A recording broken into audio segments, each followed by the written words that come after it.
Ketua Pro Jokowi, Projo, Sulawesi Selatan, Sulsel, Herwin Nini Ala terpaksa mundur dari pendaftaran calon legislatif Sulsel melalui Partai Perindo karena berbeda pilihan ormas yang dipimpinnya tetap dukung Prabowo sebagai calon presiden, capres.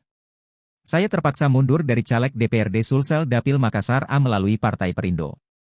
Itu kan Konferda Projo Sulsel 18 Juni lalu, 18 provinsi di Indonesia sepakat mendukung Prabowo Subianto sebagai capres, katanya. Herwin menceritakan, sebelum penentuan sikap Projo menentukan dukungan kepada Prabowo Subianto. Dirinya sudah lebih dulu mendaftar sebagai caleg Partai Perindo. Bahkan dirinya pun telah melakukan sosialisasi dengan memasang billboard dan mengunjungi masyarakat. Sebelum teman-teman mengusung atau mendukung Prabowo, bulan April lalu saya sudah mendaftar ke Partai Perindo sebagai caleg. Saya bahkan sudah sosialisasi, sudah pasang billboard, jalan ke masyarakat. Kemudian tiba-tiba ada dinamika politik di lapangan, jelasnya. Sebagai Ketua Projo Sulsel, Herwin harus terima keputusan itu. Meski begitu, tokoh Partai Perindo memahami kondisinya dan mendukungnya untuk mundur sebagai caleg. Saya sudah diskusi dengan para tokoh Perindo, saya memang harus tampil tegas. Tidak mungkin saya bisa menghindar, karena Perindo mendukung Ganjar dan saya sebagai Ketua Projo Sulsel mendukung Prabowo. Tokoh Perindo juga menyayangkan saya mundur dari caleg, tapi itu hasil keputusan rapat dengan teman-teman 18 cabang Projo di Indonesia, tegasnya. Herwin menuturkan, jika dirinya bukan kader Perindo.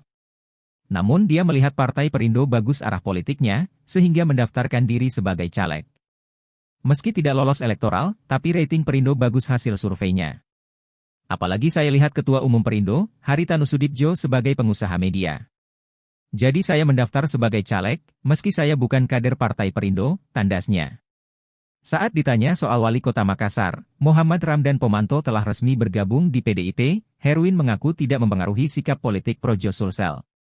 Dia menjelaskan, jika Dani Pomanto sebagai pembina Projo Sulsel bukan sebagai pribadinya, melainkan sebagai Wali Kota Makassar selaku pembina Ormas di Kota Makassar. Jadi siapapun Wali Kota Makassar, dia akan menjadi pembina Ormas. Projo Sulsel kan juga sebagai Ormas yang terdaftar di Kesbangpol, otomatis pembinanya adalah Wali Kota Makassar, terangnya. Herwin menambahkan, jika pilihan Wali Kota Makassar yang akrab disapa Dani Pomanto bergabung di PDIP itu harus dihargai. Hak dipilih dan memilih itu merupakan hak setiap warga. Masa Projo Sulsel sendiri, solid mendukung Prabowo dan tidak ada masalah. Tidak tahulah kalau di provinsi lain, tambahnya. Terima kasih sudah nonton, jangan lupa like, subscribe, dan share ya!